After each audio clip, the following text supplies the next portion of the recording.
Welcome to the podcast where we take a deep dive into the stories behind construction business leaders. We will share how they got started, how they found success, and the lessons learned along the way. I'm your host, Eric Fortenberry. Welcome to Builder Stories.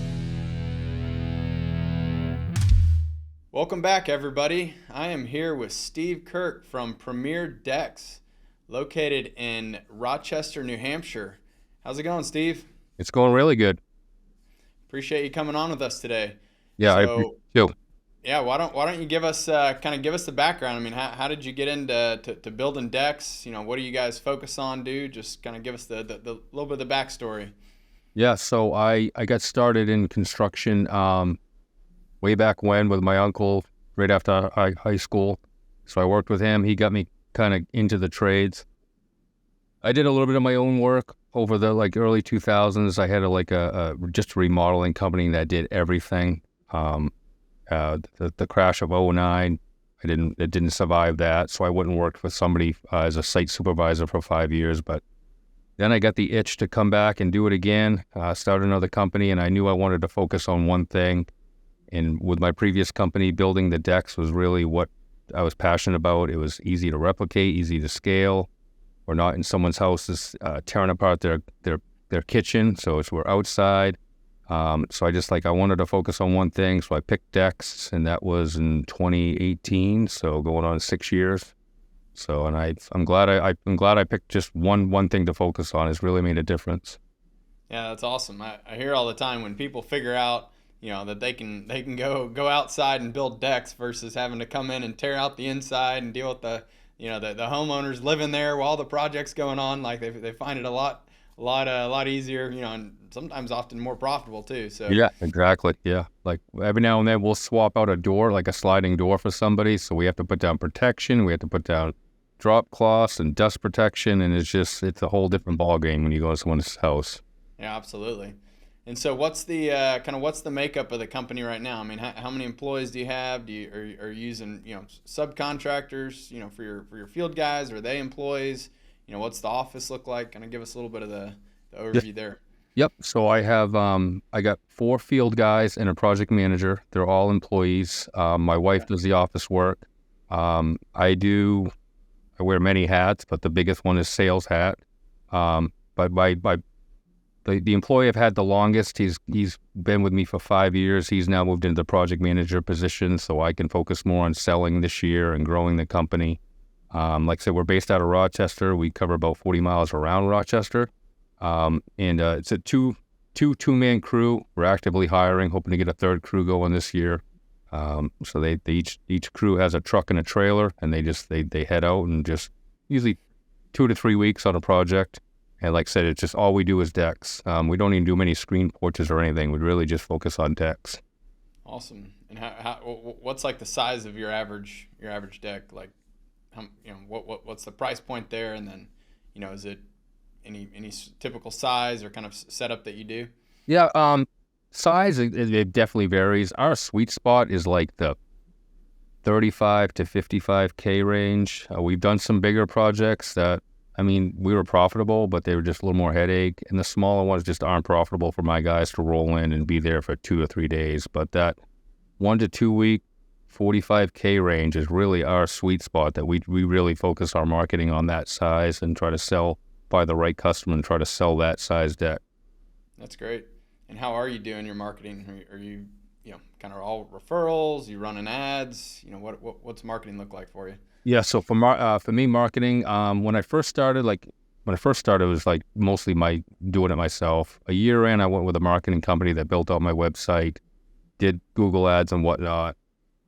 And then just last year, I got a random email from a company called Deck and Fence Marketing, and I ended up hooking up with this guy named Alex Danner, and he has just done a phenomenal job of our marketing. He does the SEO. He's constantly tweaking our website.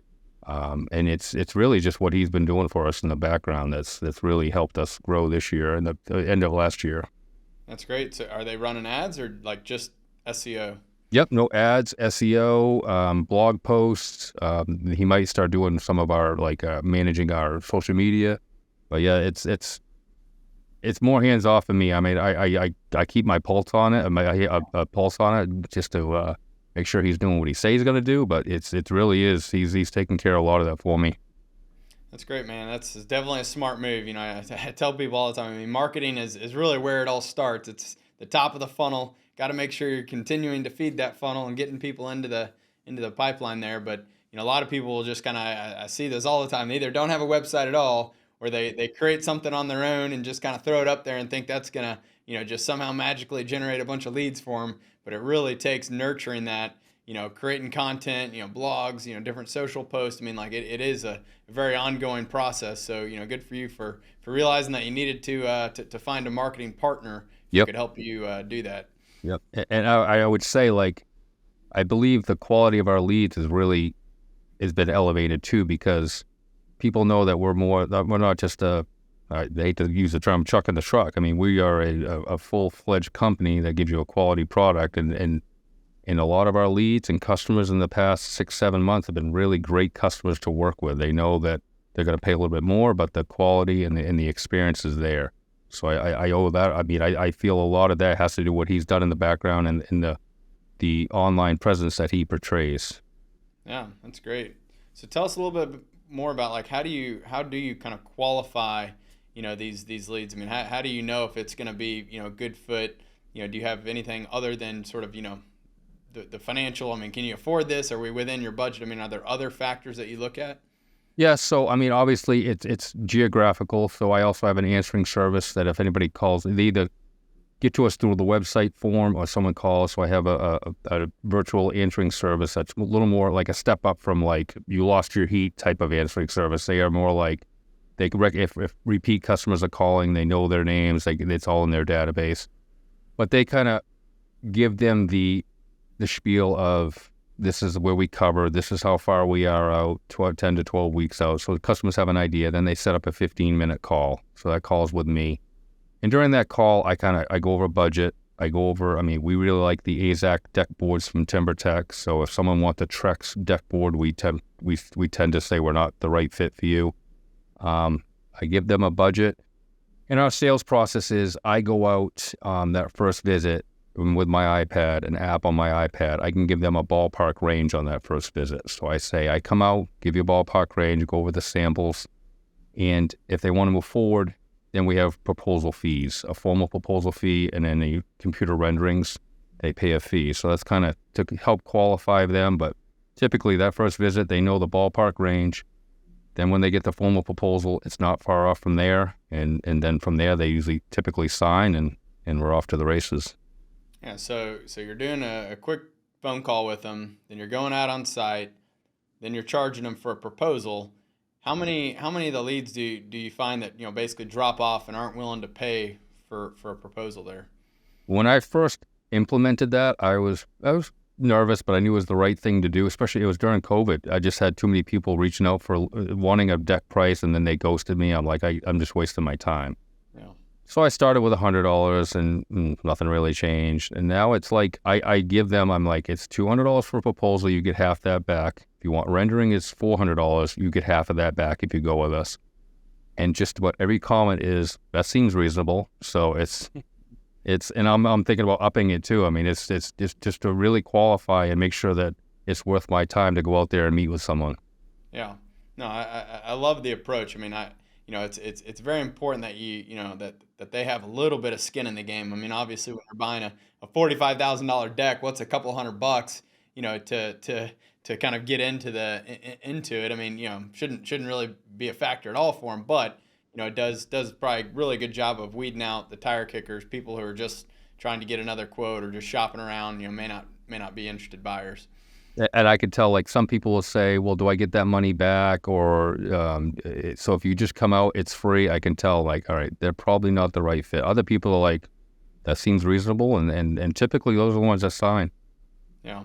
And so how, like, do you have a pretty high conversion from the proposal to the renderings?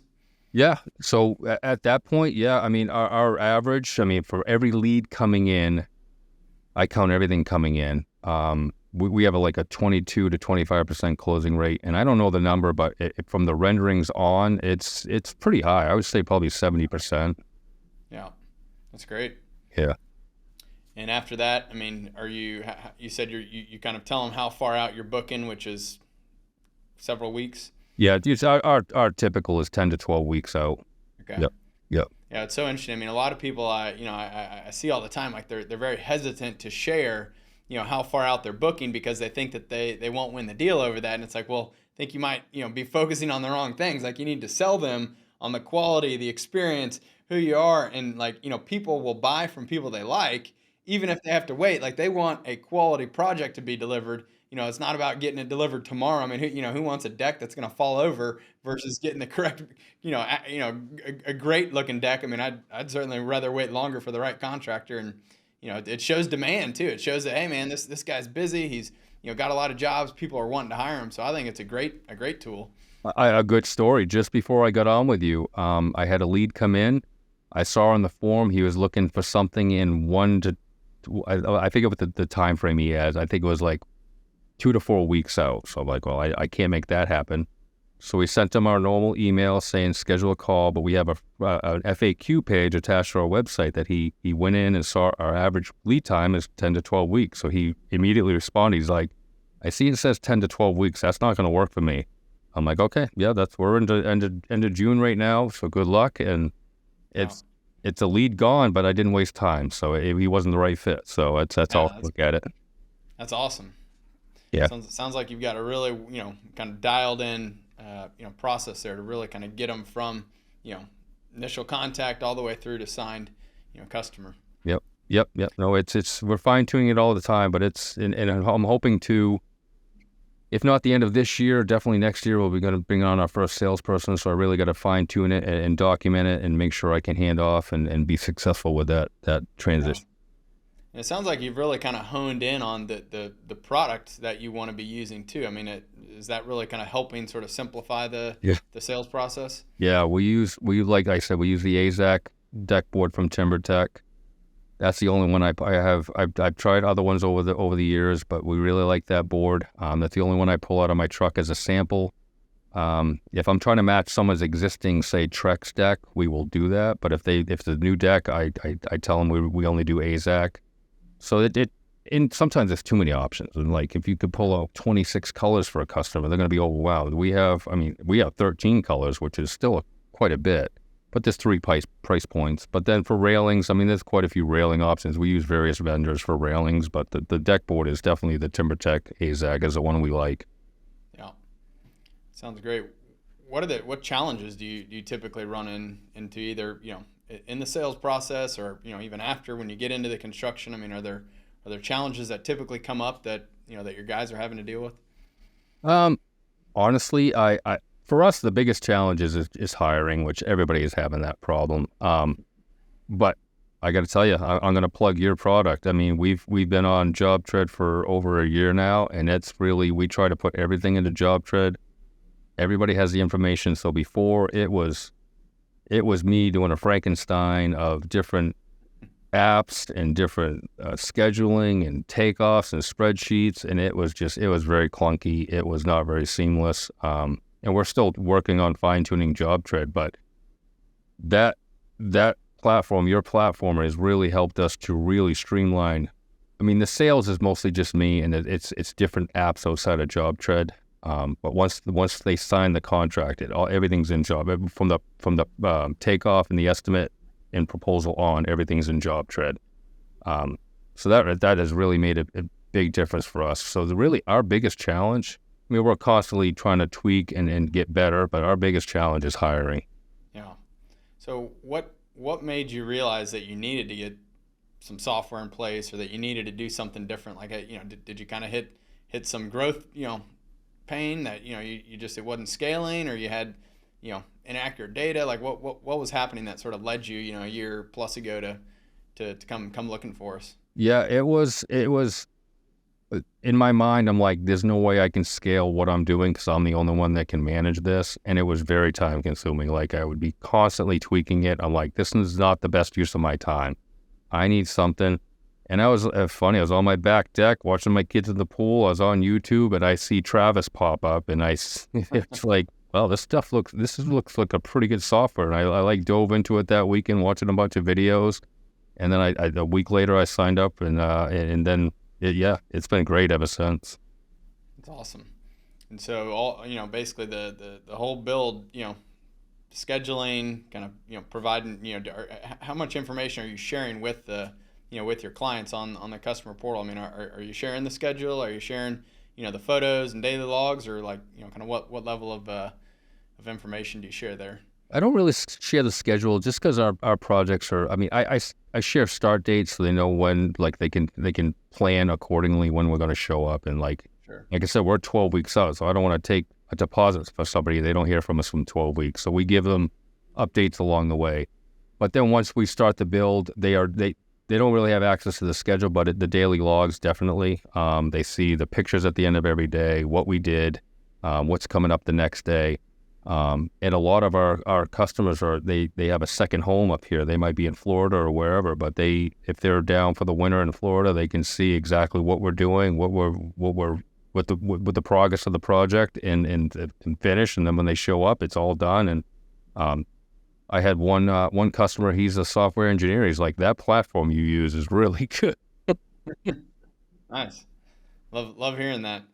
So let's drill into that the hiring a little bit more. I mean, it's definitely something that we see across the board is certainly a challenge. I mean, we're feeling it too. It's finding the right people. It's so important.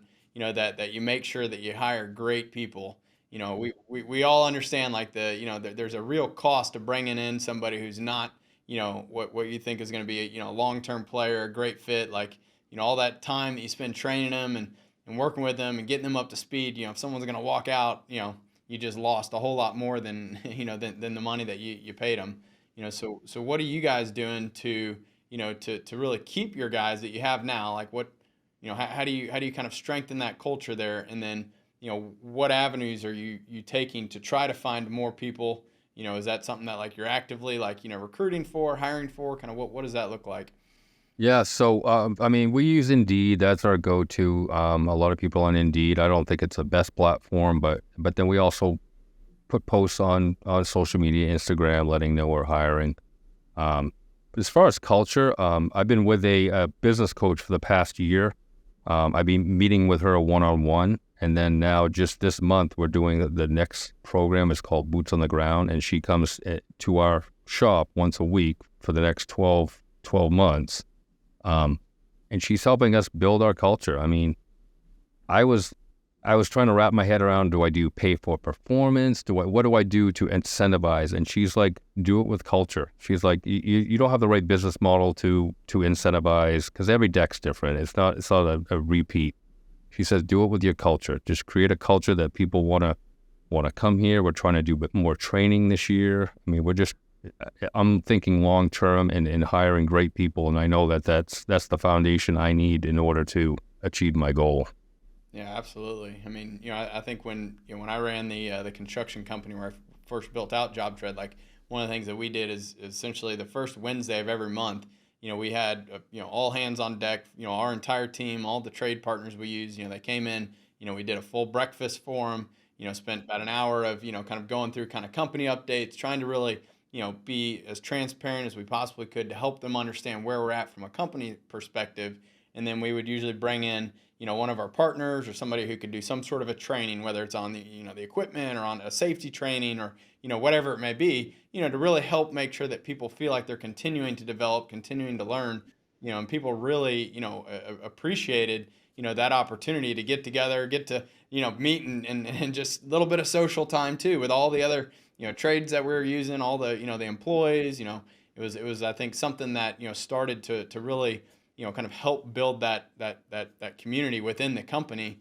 And then we started throwing in, like, the happy hours there once in a while, and, like, doing other things, like, and even little things, like, buying them, maybe it's a pair of boots, or it's some gloves, or it's some good, something to help make sure that they're going to be comfortable while they're working.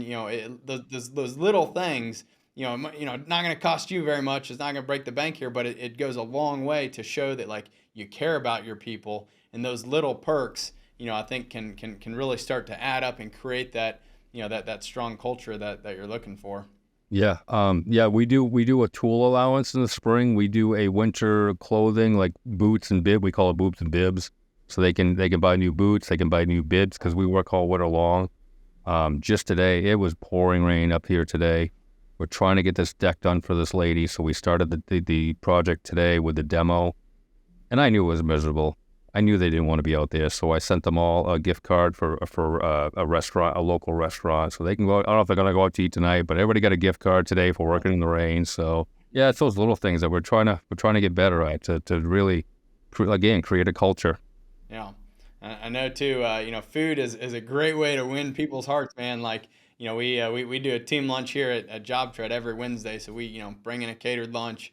Spend time kind of updating everyone. But even just keeping snacks, filled in the pantry there, like for people to be able to snack on. I mean, I've heard people in the trailers, out on the job sites, like they'll have kind of like a little snack bar where, if you need a hot chocolate or if you need some, some nuts or whatever it may be to kind of get a little energy boost there without having to, leave the job or go do whatever. I think those things, Costco membership, something like that could certainly keep the guys, stocked with some snacks and things. And that's a great way to, again, keep people happy. Yep, exactly. Yep, yep. Yeah. I do think though, it's very important that, from a hiring standpoint, I mean, it's just like with leads, right? Like you got to keep the lines out there. Maybe even thinking about, couple blog posts or some of the SEO geared towards people who may be looking for jobs. Creating some of that. I mean, potentially get your marketing guys, see if you could focus a little more on that. And again, you might not find anything today or tomorrow, but like creating that content will create that long tail over the long run, where again, when people are searching, and especially tagging kind of your local area and where you're really looking for people, because you never know when people might be looking for something, and you're going to pop up, and obviously you've already got a great looking website, but building out kind of that careers section could be another way to further try to help bring people in. Yeah, we have on our website, we have a join our team page, which then lands them over to our recruitment page, and it just spells out our core values, Nice. the job description, what to expect. I mean, and again, we're in New England, but we work all winter long. A lot of people they're looking for full-time work all year long, and I tell the guys it can be miserable, but we're outside, we're building, and yeah, they show up every day ready to work. And it's funny, I mean, one of the interviewees I had a couple weeks back, as I ended up hiring him, he said, a lot of these people, these companies, they want 2 to 5 years experience. And I'm like, if that was my requirement, I wouldn't hire anybody. There's these young kids that they want to get into the trades, and I'm willing to hire and train. If they have a good attitude and I think they're a good fit, we hire them and train them up and get them into our system. Yeah, it seems like a great, again, a great perk to be able to come in and get that hands-on training while working, at a company. I mean, have you targeted any of the local universities, colleges out there that might be willing to, kind of post on their job boards or send out, to people that this could be relevant to? My coach asked me that a couple times. I know I have to, but I have not done it yet. Yeah.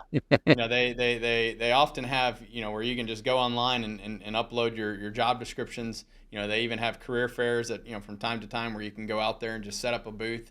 But, again, I think, it's a great way to get some young, hungry, energetic people who want to learn. And, as long as they got the right attitude and are passionate, I Yep. think that's obviously, the skills can be taught. So Yeah. is Go ahead. Sorry. do you offer like an incentive program to your existing employees to refer other people in? I have not done that yet. No. There's just things that are on my radar that I know that will Yeah. help our hiring process that I do need to implement.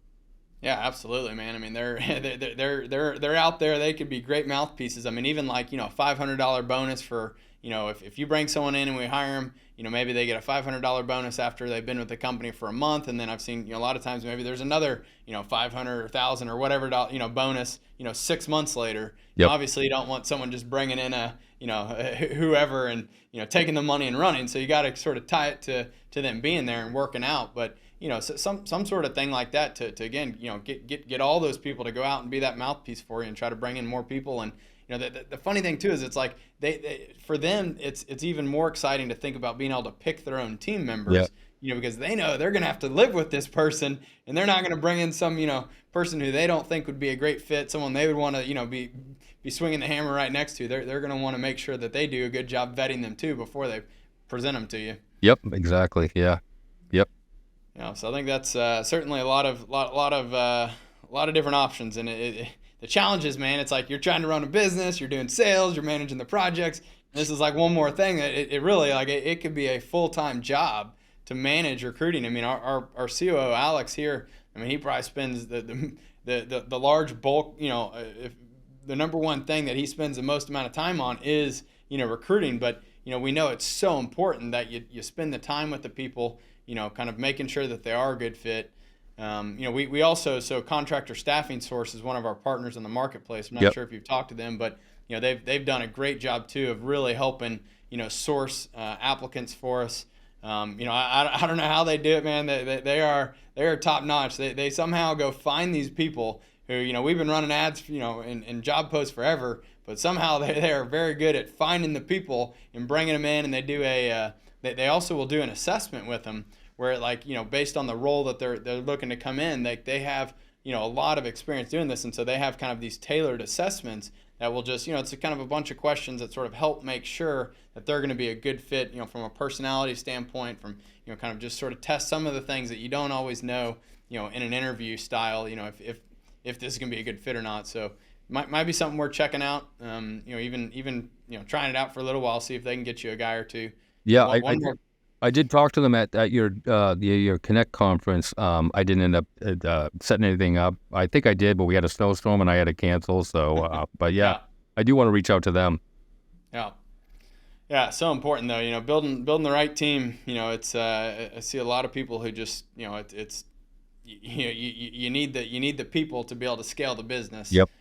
And a lot of times I'd say it's kind of that chicken or the egg. They're like, well, I don't know if we can afford to bring this person on. I know I really want to, but they don't feel comfortable, making the investment. It sounds like you've got, you definitely have the lead flow coming in. You've got the jobs. Now it's about, can you get one more crew in place so that you could start kind of taking them on sooner, and hopefully, just keep growing the business that way. Yeah. I mean, like I just ramped up our spend for Indeed, and like you said, it becomes a full-time job. It's vetting going through the resumes, which my wife does most of that, but then the interviews, and a lot of times they don't even show up. But Yeah. the guys I have now are great. It's taken me a while to get here, but I don't want to hire just anybody. I really want to create a good team and a great culture. So. And the challenge too is that the best people to hire are the ones that are already employed with someone else. Yep. So as much as like I don't want to be like, hey, like go poach the the competition's employees. I mean it could be another avenue to think about. Are there ways that you can kind of find people? And again, that other companies may be leveraging subcontractors where those guys aren't they don't have to be devoted to them 100%. So maybe there's Yep. ways that you can kind of pick them up and even let them start off as a 1099, but ultimately transition to to a full-time employee. Yeah, we did the sub model when I first started for like a year and a half, and I'm not knocking that model. It just wasn't for me. Yeah. I do like again, part of my goal is to create a culture, create a place that's bigger than me. That people want to come work and just something that will last for years and years. So, Yeah. but I definitely do not knock, and I've even been contemplating the subcontractor, like a portion of it just is supplementing with subcontractors. But my goal is to have all in-house employees and just create a great company and a great team. Yeah. So, you've talked about kind of really focusing in on just decks. I mean, when you think about even just the whole backyard and the outdoor living, I mean, I do see a lot of people who, they're doing pergolas, they're doing, the outdoor kitchens, they're doing the, kind of the hardscape stuff. I mean, even, I've seen a couple of people, they're doing pools and the, the decks and the hardscape and all that. I mean, have you ever thought about any of those other areas, or like you just know that it's very much like we want to do one thing and do one thing great? Yeah, so we do pergolas. We do. We haven't had a chance to do an outside kitchen, but I don't think they're as popular up here just because we do have such a short season. Sure. But we we do pergolas. We don't do any hardscaping, but I do lean on subcontractors and trade partners for any hardscaping and stuff like that. We don't do many roofs and building screen porches or anything like that. We will do like swapping out a door that leads to the deck, but it's just focusing on if I have to grow my geographical area, but it just for me it's rinse and repeat. It's just I know exactly what it takes, and I feel it's easier to scale. How's the what's the competitive landscape look like up there for you? It's it seems like the past year or so I've seen more just deck people, but it's a lot of, I mean, we got a lot of carpenters and building companies in the area. I believe in my immediate area, we're the only one, there's one other one that does just decks, but I do random Google searches and it'll be us and a painting company that does decks or a remodeler that does decks, but it's pretty competitive, but I also think that I kind of think about it in the back of my mind, but I feel like we're putting our head down, we're doing the right thing, and the experience that we provide our customers is what sets us apart, I feel, and I don't, I don't think I have any competition because I just think we're just putting our head down and doing the right thing. That's great. So what's the long-term vision look like? I mean, where do you want to see, your company in, 5, 10 years? Yeah. So I'm hoping to build a $10 million company. That's my goal. That's my vision. Is that I don't know what the time frame is, but I'm just gonna work on that. I mean, we hit 2 million last year. I'm hoping to hit a little over 2 million. I'll go close to 3 million this year. But it's just keep on growing. But again, I want to do it methodically. I don't want to just grow just for vanity. I want to create a great culture that I want to come to work with. I don't want so many headaches that it's not worth it. So Wow. I just want to create a great culture. And is this your wife's full-time job? It is now. Yep, yep. She was in the insurance industry for years and years and years. She got burnt out for that, and it was this July will be 2 years. I'm like, I think I'm ready, and it's been a godsend. I mean, she does a lot. She does That's a lot of awesome. the admin, and it's we have older sons that she has freedom now to get them to football games or whatnot. So it's all worked out really well. That's great. Any challenges with mixing the business and family there? It really, I don't know how she puts up with me, but we have a great relationship. And I mean, obviously, we're gonna have fights here and there, just random like small things, very small things. But really, it's been great. I'm not regretting that decision at all. It's great. You probably I don't know if you got to meet my dad at Job Trade Connect, but similar situation. Being able to work with him. I mean, he's my CFO here. Oh, I didn't know that. Okay.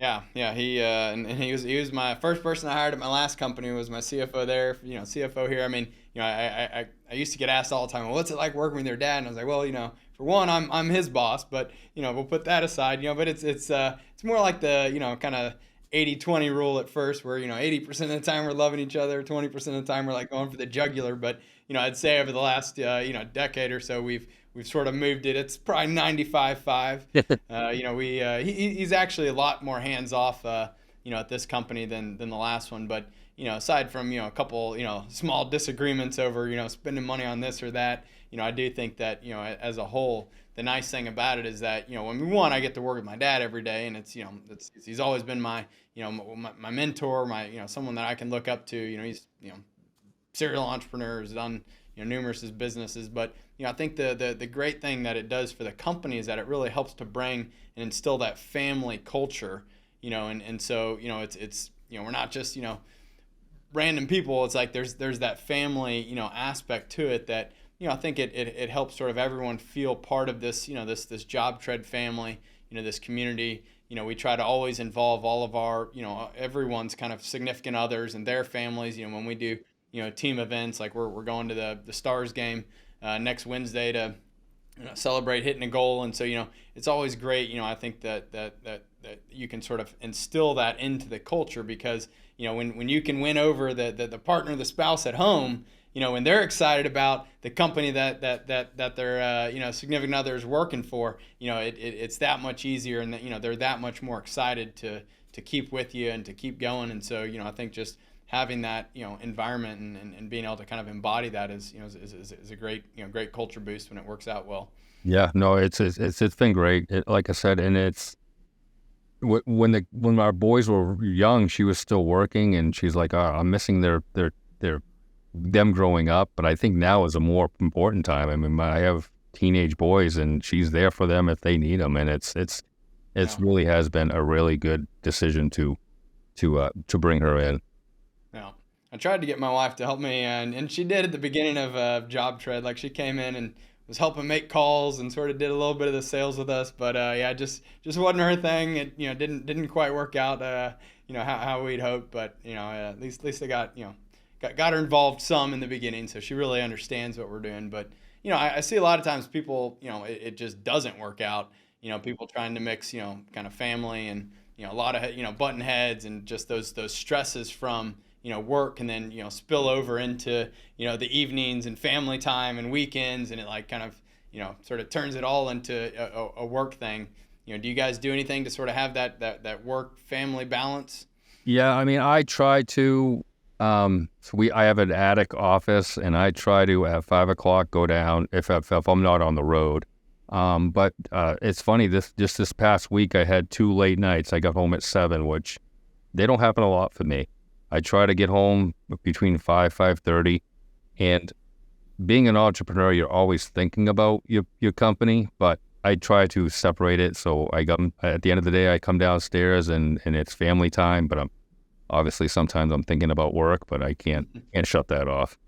Yeah, I struggle with that as well. It's I try to make sure I'm there in the mornings for breakfast to see the kiddos, and then try to be home. I shoot to be home for dinner, but a lot of times I seem to miss that. But at least I'm there to help get them to bed, spend a little bit of time with my wife, but usually crank back up the laptop after that, and go to around midnight or a little later. But I think that's just the nature of entrepreneurship, though, right? Like, being an entrepreneur, and it's you're signing up for a lifestyle. It's not just a job, and I think you got to just figure out how to enjoy the journey and just embrace it. Not try to fight it. My wife used to kind of rag me a lot about hey, being home, and just really wanted to try to kind of get as much of my time as she could. And finally, I think we've sort of come to realize that, look, I mean, this is, we have embarked on this journey, and there's no stopping this train. So, figuring out the best way to kind of make sure that we devote time for each other. So we've kind of figured out that, like, taking more, family vacations is a great way to get me to, get out of the office, disconnect. You got several days, in a row, get a whole week of me. That kind of gives us a good way to sort of recharge and, do it on a beach or, on a mountain or something. But yeah, we got a cruise coming up in 2 weeks, and my wife's like, I'm going to get you Wi-Fi, but I don't want you on your computer. We have to run payroll while we're gone. So there's a couple things I have to make sure get done while I'm gone. But she's like, I'm getting you Wi-Fi, but you can't use it the whole time. So, but just the other day, I told my wife, I'm like, Premier now 6 years old. This is the longest job I've ever had. I've been at a couple jobs 5 years, but I'm in it for the long haul. It's what I was born to do. Yeah, I mean, I do find that once you've been an entrepreneur, you've been a boss, it is very hard to go back to working at a typical company as just an employee. Having that freedom to be able to create your schedule, to focus on the things that you think are the highest priority. Kind of there's just so many aspects that I find so rewarding as an entrepreneur. That sounds like you're in the same camp there. Yep, exactly. Yep, again, it consumes my mind, but I don't mind it at all. So how do you deal with stressful situations that come up? Honestly, it's just you ask anybody, I'm a pretty mellow person. It takes a lot to get me. I just got to step away, and I just know. I mean, you would talk about open up your laptop at night. I just know I can't, after 7 o'clock, my brain just shuts down. I can't do any work and be productive, but I don't mind getting up at 4 in the morning and cranking out stuff. But stressful situations, I mean, knock on wood, I mean, they're few and far between. I mean, they're the typical company situations they have to deal with, but nothing is like we're putting out less and less fires every day. So it's really, it hasn't been, the past year has been getting a lot better. Yeah. So when you think about kind of the early, years versus today, I mean, as it, seems like maybe it's gotten a lot easier as you've kind of grown and gotten more scale, more experience. Yep. I mean, I walked through our shop today, and during the winter when we're a little bit slower, we did some remodeling at our shop and set up some, like, we call staging area and tool crib. I was walking through today. I'm like, all right, we're in pretty good shape for this upcoming season. We got everything in its place. We still got a couple more tweaks to do, but it's just like we're becoming more systematized and just it's setting us up for success. Yeah, it's such a great feeling to be able to kind of see things, working, and as you go season to season, know that it's going to be even better than the last one, and like being able to kind of make those changes. Yep. Is very rewarding. Yep. What do you think? Again, just sort of thinking back. I mean, what have been some of the best lessons that you feel like you've learned along the way that might help others out there who are kind of early on in their career? Maybe they're still on the tools, kind of one foot in, one foot out. Want to get to the point where they got a business your size. What advice would you give for them? So going back to my first remodeling company, I thought I had to do everything. That's like I had to build during the day. I had to do sales calls and estimates at night, and it just, you get burned out, and I didn't enjoy that. Now I enjoy what I do. Then I did not enjoy what I do. So when I started this one, I'm like, I need help. So I've had an accountant. First thing I do is I got an accountant. So I have an accountant that I've had for 6 years, and it's just every year come tax time, I don't even think about it. But you build those the teams and the partners that just take the stuff off your plate, because otherwise you end up getting burned out. It's at that point it's not worth it. Right now I have enough people and partners and team that I don't feel like I'm getting burned out. So I would say just don't try to do everything is my biggest advice. Yeah, that's awesome advice. I'm a big proponent of kind of build that partner team. Figure out the things that you don't want to do or you're not going to be able to do well, and find a partner, somebody who can come in and can help you do it. And it sounds like you've done all the right moves, getting the accountant in place, getting the marketing in place. Those are big moves. And a lot of times, again, I see people kind of, those are afterthoughts to them. They're just like, oh, we're just going to get into it and we're going to go build this project. And they live, project to project instead of kind of taking the time to build the foundation, for your business. I mean, it's just so important, and it'll make all the difference in the world for you. So, the sooner you figure that out, the sooner your life will get a little bit easier as an entrepreneur. So that's for sure. Yeah, when I started Premier Deck, I told my wife, I'm like, I want one more try. I want to go out on my own one more time. She's like, this is it. This is the only one you get. I said, all right, I'll make it work. Awesome. Well, Steve, it's been really great getting to talk to you, getting to kind of hear more of that story and some of the things that you've done to build Premier Deck. I mean, you've obviously got a very well-oiled machine. You've ironed out a lot of those kinks. I mean, obviously you got to keep finding great people, keep building the team. But it's an honor being able to work with you and see what you guys are doing, and I can't wait to see where you take the company over the next couple of years. Yeah, I appreciate you. You guys are a great company to work with. You're a great partner. You really are. You guys, your customer service is through the roof. I mean, I recommend you guys to everybody. So it's a really good partnership. I appreciate that, Steve. Okay. Thank you. See ya. Thanks for joining us for this episode of Builder Stories. We hope you enjoyed the conversation and gained valuable insights that can help you in your journey along the way. Don't forget to subscribe to the show and leave us a review. And as always, if you or someone you know has a story to share, please contact us at builderstories.com. We'd love to hear from you. I'm Eric Fortenberry, and remember, every builder has a unique story. Keep building yours.